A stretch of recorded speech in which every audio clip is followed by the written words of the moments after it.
Hello বন্ধুরা, good morning. আজকে তোমাদের কুমড়ো গাছ দিয়ে শুরু করলাম ভিডিওটা। দেখো কত সুন্দর দুটো ফুল হয়েছে। আমি তো মানে খুশিতে খুশি, আমার এত ভালো লাগছে।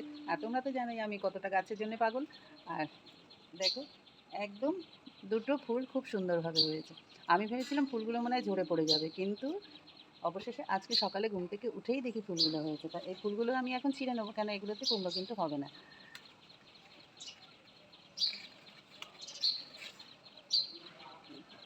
দেখো কত সুন্দর হয়েছে। আর এইসব গাছগুলো তো করিয়ে এসেছে, এগুলো তো ফুল গাছ, তোমরা অনেক দেখেছো। চলো, এখন প্রচণ্ড মশা, দাঁড়ানো যাবে না। এই যে, তো চলো এবার এই দুটো ফুল, এবার আমরা দুই বোন বেসন দিয়ে বড়া খাবো। তো কাকিমাকেও একটু দেখালাম, না দেখালে ভালো লাগে না।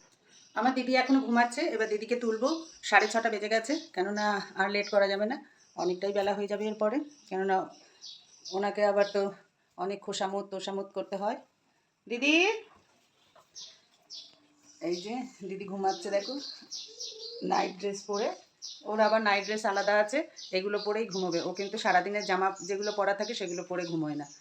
তো চলো এখন আগে দিদিকে তুলে রেডি করে নিই, তারপরে আবার তোমাদের সাথে কথা বলবো। লাল ঝুটি কাকাতুয়া ধরেছে যে বায়না, চাই তার লাল ফিতে চিরুনি আর আয়না। দেখো দিদি এবার আস্তে আস্তে উঠবে, রেডি হবে। ঘুম কিন্তু ভেঙে গেছে, এটা একটু আলিশি ঝাড়ছে। আর এই রুমালটা কি আছে দিদি? এই রুমালটার মধ্যে কি ছিল এটা? এই রুমালটা খুব সফট সফট, তো তাই দিদি এই রুমালটা খুব পছন্দ করে, ওই জন্য ভাঁজ করে আবার রেখে দিয়েছে গুছিয়ে। আর কি সুন্দর ভাঁজ করবে তোমরা দেখো, দেখেছো কত সুন্দর ভাঁজ করছে এবার। আর দিদির ঝুঁটিটা খুলে দিয়েছি, চুলগুলো দেখো কি হয়ে গেছে। এটা হচ্ছে দিদি রেডি হওয়ার আগের সিন। আর দিদি রেডি হয়ে গেলে, মুখটা দেখি, দেখে মুখটা দেখাও একটু, গুড মর্নিং করে দাও বন্ধুদের। শোনাই গেল না। তো চলো বন্ধুরা, দিদি এখন রেডি হবে। ও এইটা, আর এই যে দেখো ও শুধু খাতায় খুব আঁকে। এটা কি এঁকেছো? আর এখানে আমাদেরকে এঁকেছে, আর একটা লাভ এঁকেছে। আর উপরে একটা কেক এঁকেছে। ও উপরে এটা কেক এঁকেছে, তোমরা ভালোভাবে বুঝতে পারছো কিনা দেখো। আর তোমাদের কেমন লাগলো তোমরা কিন্তু কমেন্টে জানাবে। চলো দিদি এখন তাড়াতাড়ি করে রেডি হবে। আমি এখানে, চল ওঠো ওঠো ওঠো, দেরি হয়ে যাচ্ছে। এখন আমি এবার বাগানে যাচ্ছি। এই যে আমার সরঞ্জাম নিয়ে নিয়েছি। আজকে কারি পাতা গাছটাকে ধরবো। কারি পাতা গাছটা অনেক দিন মানে খেয়াল করা হয়নি, খেয়াল করা মানে কি, সময়ই পাই না। তো একদম মানে জঙ্গল হয়ে গেছে, তো সেই জঙ্গলটাকে আজকে সাফ করব। তো চলো দেখতে থাকো। আর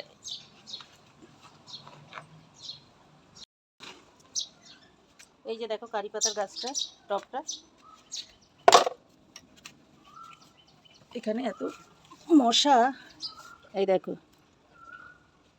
এই যে বড় ডালটা নষ্ট হয়ে গেছিলো, এখান দিয়ে কেটে দিয়েছিলাম, এবারে ছোট ডাল একটা পাশ থেকে রয়েছে। আর এটা বাড়তেই পারছে না এই জঙ্গলগুলোর জন্য, আর এগুলো না তুলতে পারছি না। দেখো এগুলো হচ্ছে কেশতি পাতা, এই চুলের জন্য কিন্তু খুব ভালো। এই মায়া করে করে তুলি না, আমি যখন তেল বানাই তখন কিন্তু এগুলো দরকার লাগে, ওই জন্য কেশতি পাতাও আমার এখানে দেখো রয়েছে।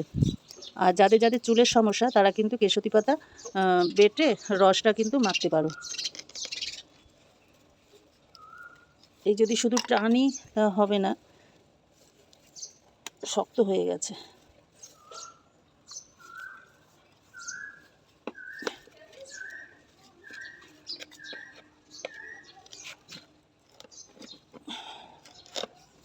বাবা, গোড়া শুদ্ধ তুলতে হবে, তবে গিয়ে ঠিক হবে। আর না গোড়া শুধু না তুললে আবার যেই কে সেই হবে, আর কারি পাতা গাছের কোনো পুষ্টি পাবে না, সব পুষ্টিটা এরাই নিয়ে নেবে। তো ওটা তুলে দিলাম। এবার এই পাশে দেখো কত বড় একটা ঘাস গাছ হয়েছে, এটাকে গোড়া শুদ্ধ তুলতে হবে।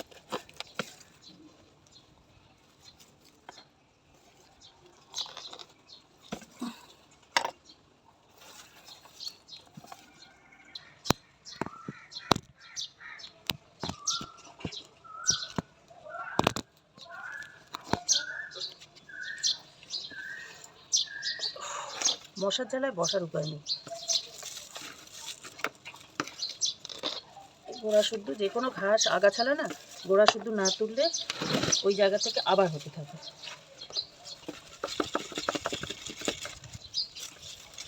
দেখো কতটা মাটি শুদ্ধ, তবে মাটিটা আমি ফেলবো না, এটাকে এর মধ্যেই দিয়ে দেবো আবার। আর সাইডে সাইডে অনেক তুলসী গাছ হয়েছে, ছোট থেকে তুলে ফেলতে হয়। ছোট থেকে যখন হয়েছিল ঘাস গাছটা তখনই তুলবো করে, আর আজ তুলবো কাল তুলবো করতে করতে সময় দেখো কত বড় হয়ে গেছে। ওই জন্য আগাছালা না প্রথম থেকেই কিন্তু হাঁটিয়ে দিতে হয়। যত তুমি প্রশ্রয় দেবে তত কিন্তু আরও পেয়ে বসবে।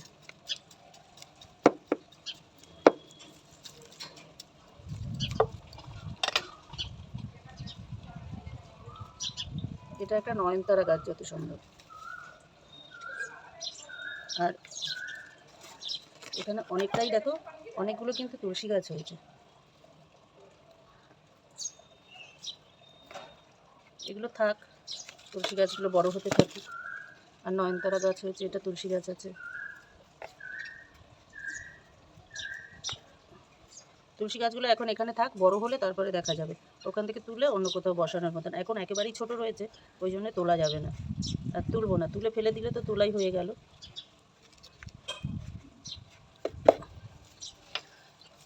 আর এই কেশুতি পাতাগুলো কিন্তু আমি চুলে দেবো।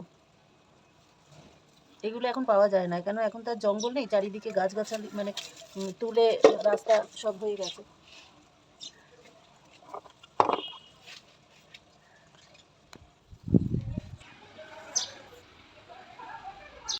হ্যালো বন্ধুরা, দেখো আমার দিদি কিন্তু বাড়ি থেকে খাবার নিয়ে এসেছে। দিদি তুমি কিছু বলে দাও। খাবার নিয়ে তোমার জন্য বাটার টোস্ট করে নিয়ে আসলাম, তাড়াতাড়ি করে। গরম গরম আছে, খেয়ে নাও। আর ড্রেসও বেশি ঘি দাওনি তো? ঘি না বাটার দিয়ে, গরম গরম কিন্তু খেয়ে নাও, ভালো লাগবে। এবার চলো আমি খেতে চলেছি। ওটা আটকালে কেন? যদি তোমার টাইট লাগে এত, আর এমনি তো ওটা ঢাকনাটা একটু ইয়ে আছে, টাইট আছে। হয়েছে না? আমি খুলে দেবো। দিদি নিজেই সব কিছু চেষ্টা করে, আর যখন না হয় তখন আমি একটু হেল্প করে দিই। গরম গরম একদম আছে, খেয়ে নাও। ওই সাইড হবে তোমার হাতের থেকে লাগলো। পার্লার মানে তো চুল তো যাবেই, ওই জন্য সঙ্গে সঙ্গে খেয়ে নিতে হয়, বেশিক্ষণ রাখা ঠিক না। ঠান্ডা হয়ে যাবে, এসি চলছে না। বেশি বাটা দাওনি তো? বেশি দিলে ভালো না কম দিলে ভালো? কম। আচ্ছা, কমই দিয়েছি তবে। তো বন্ধুরা, এখনকার মতন ভিডিওটা শেষ করছি। আবার দেখা হবে অন্য কোনো ভিডিওতে। সবাই সুস্থ থাকো, ভালো থাকো।